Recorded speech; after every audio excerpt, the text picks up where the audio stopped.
Hi, I'm Jessica Jade, and I am the founder of SUNKISS Organics, which is an organic skincare line that I've been crafting for about a decade now. I'm also the skin coach and creator of jessicajade.co, which is a platform that empowers you to heal your skin through holistic nutrition, skincare, and practices. Today we're going to be talking about a topic that's really serious and that has been impacting people all over the world, and that is the coronavirus. And I'm not going to be going into what the definition of the coronavirus is or any of the statistics that are going around, because the CDC and the World Health Organizations are perfectly good resources for you to go to so that you can get more information on the virus itself.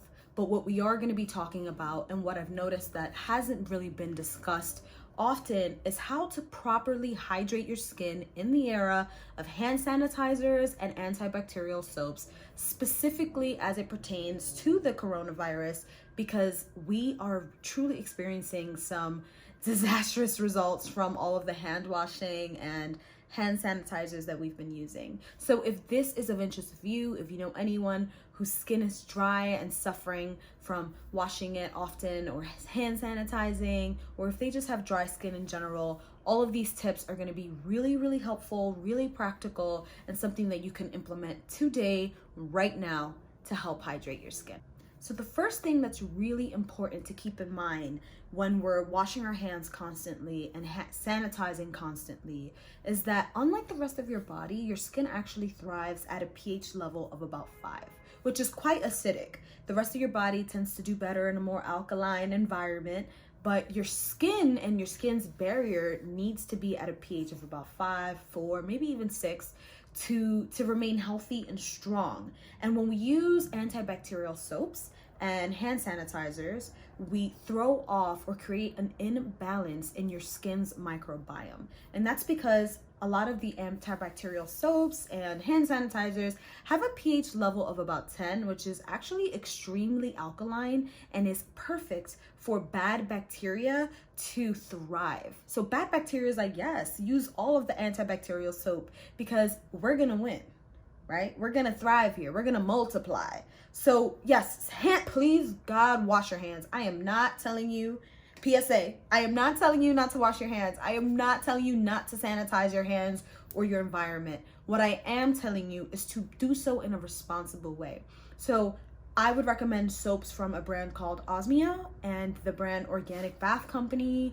I love their soaps. They're super mild, but they get the job done. They smell amazing. They use essential oils, and they use a lot of healing ingredients that aren't harsh on your skin. So that is extremely important. Yes, please, God, wash your hands, but do so with a soap that's not going to harm you.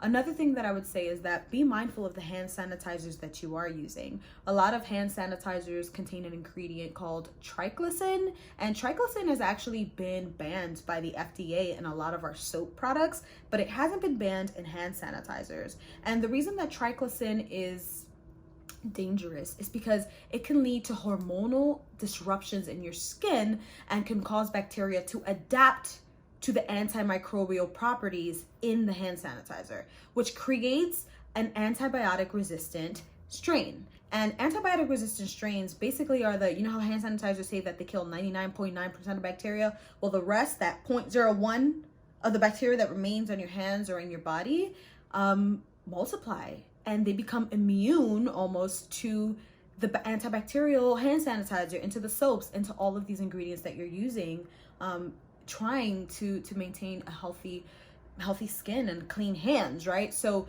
you want to be careful of how often you use hand sanitizer. You want to find hand sanitizers that don't contain triclosan. So we've talked about how hand sanitizers and antibacterial soaps can actually be pretty harmful to your skin, even though they're washing away all the bad bugs, right? So another way that you can protect your skin in your hands, in your face, in your body is by using moisturizing and hydrating lotions and creams. Moisturizing and hydrating are different. Hydrating means that there's like more water content in the product that seeps into your skin, and then moisturizing means that it locks in that moisture with an oil usually. And so when you're washing your hands, again, for 20 seconds with warm water, it's important to pat dry your hands. I'm gonna grab a little towel to show you. You don't wanna do this. You don't wanna do this when you're drying your hands. You wanna do this. You wanna pat dry them. Pat dry them and leave a little bit of water left on your hands. They can be mildly damp. Nothing's gonna happen if your hands are a little damp. And when they're a little damp, you can grab a lotion. Here's mine right here. This is the SUNKISS Organics floral balm that I use. This is 1 ounce. I keep this in my purse, and whenever I'm going to the restroom, I slip it in my pocket because it actually fits in your pocket. And I apply a small amount of it, a pea size, right after I wash my hands. And I do this because a balm like the SUNKISS Organics Floral Body Balm or the lemon or the mint has moisturizing and hydrating ingredients in it. It has aloe vera, it has shea butter, it has jojoba oil, and it has essential oils that also are antibacterial, like lavender and geranium, but that also promote healthy, soft skin. It locks in moisture so that your hands aren't overly dry after washing them for what feels like 1,000 times a day, because that's what it feels like lately, especially with the coronavirus. I've been washing my hands 3 times as much as I normally do, but I find that it's really important to lock in that moisture and to hydrate your skin when you do so. Otherwise, your hands are gonna crack. If you have eczema, psoriasis, or rosacea, those conditions are gonna be exacerbated. And even if you don't have those conditions, washing your hands often and sanitizing your hands often can cause your hands to crack. It could cause your skin to be really dry and flaky. So you wanna make sure that you're using a cream or a balm or a lotion that's non-toxic, that doesn't have unnecessary fragrances or fillers, and that's truly hydrating and moisturizing your skin. Pro tip: if you are using cleaning wipes, Clorox, or any sort of disinfectant, make sure that you're using latex gloves to protect your skin. If you're using your bare hands to clean your environment and your countertops and your doorknobs with products and chemicals that are meant to strip and kill all bacteria in sight, imagine what it's doing to your skin. You don't want to put something that's so harsh on your hands that you would use to clean your toilet, for example, right? So make sure you're using gloves to further protect your skin. Now, the next thing we're going to talk about is the fact that if your gut is healthy, your brain is healthy, and your skin is healthy. This is the gut, brain, skin axis. And it's no secret that your gut contains about 70% of your immune system. That is a lot. So if your gut is unbalanced and there's more bad bacteria than good bacteria in your tummy, then the rest of your body is more susceptible to contracting viruses, the flu, colds, etc. So you want to maintain a healthy gut. And the way that I personally do this is by using products from Organic Olivia. She's a herbalist and she has this amazing probiotic that I just cannot get enough of. It's called the Not Your Average Probiotic, and I'm gonna put a picture of it here so that you can see it. But it's so good. I take it once a day, and I swear to you, my digestion has never been more on point. I've gotten sick less, and I highly recommend taking a probiotic and prebiotic and a digestive enzyme that helps your body break down food and that helps heal your gut. Because when your gut is healthy, your body is healthy. And when your body is healthy, your skin is healthy.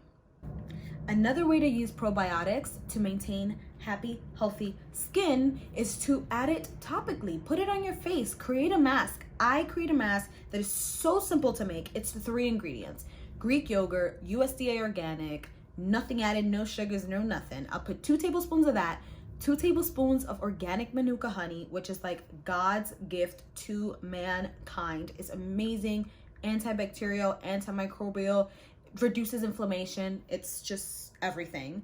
And then I'll add a little bit of jojoba oil so that I can, like, you know, smooth out the mixture, and I apply it to my face. I leave it on my skin anywhere from 10 to 60 minutes, and usually it's 60 minutes because I forget it's there. But I love probiotic treatments like topically because it helps to mimic the actions of naturally healthy bacteria that's already on your skin. And what healthy bacteria does when it's already on your skin and it's thriving and you have a healthy skin barrier is that it creates a protective shield with calming effects. So if you have like rosacea or like red marks or pimples or whatever, it'll calm those down. It also provides ammunition against bad bacteria, which is exactly what you want when you're trying to maintain a healthy skin barrier. And last but not least, it boosts your skin's innate functionality, limiting flare-ups and preventing premature aging. I mean, what else do you want, right? What else can a DIY mask do that is better than that? I honestly don't know. So that's another way that you can use probiotics to fight the good fight against bad bacteria while maintaining and supporting your healthy bacteria. Okay, last but not least, and I will say this until my head explodes, drink water. People, please drink water. You know, your body needs proper hydration to function. Every single organ in your body needs an adequate amount of water to function properly, and your skin is your largest organ. So can you imagine the stress your skin is going through when you don't properly hydrate? You know, drinking enough water does a few things. It slows down the aging process, or at least the appearance of the aging process, like fine lines and stuff like that. And it also improves the appearance of your skin, making it go from dull to bright and glowy. But most importantly, especially in a time like this when we're all worried about the coronavirus and the flu and colds, is that it helps your body get rid of toxins. Your body can't rid itself of toxins without adequate hydration, and that results in irritation, inflammation, infections, etc. etc. So with proper hydration, your skin can really be glowing and healthy, and I said it, hydrated.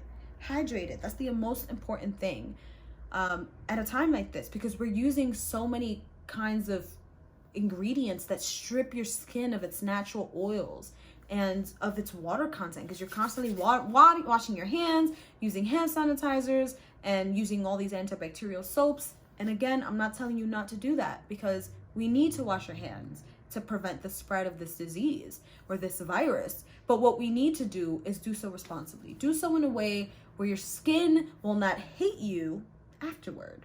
Hey, my loves, thank you so much for watching this video. Today we talked about the 4 tips that you can use to maintain healthy, hydrated skin in the era of hand sanitizers and antibacterial soap. Tip number 1 was to use mild soaps that aren't antibacterial so that they're not as harsh on your skin, and to also use hand sanitizers that are healthier and don't contain triclosan. We also discussed the importance of moisturizing and hydrating your skin so that we can keep all those juicy oils our skin naturally produces on our skin so that it can be super soft and healthy. We talked about the importance of eating, taking oral probiotics, and putting probiotics on your skin to help your healthy bacteria fight the good fight. And last but not least, we talked about the importance of hydrating and drinking all the water so that your skin could be super hydrated and soft from the inside out. I hope you found these tips helpful, and let me know, what soap are you planning on using to help maintain healthy, happy skin?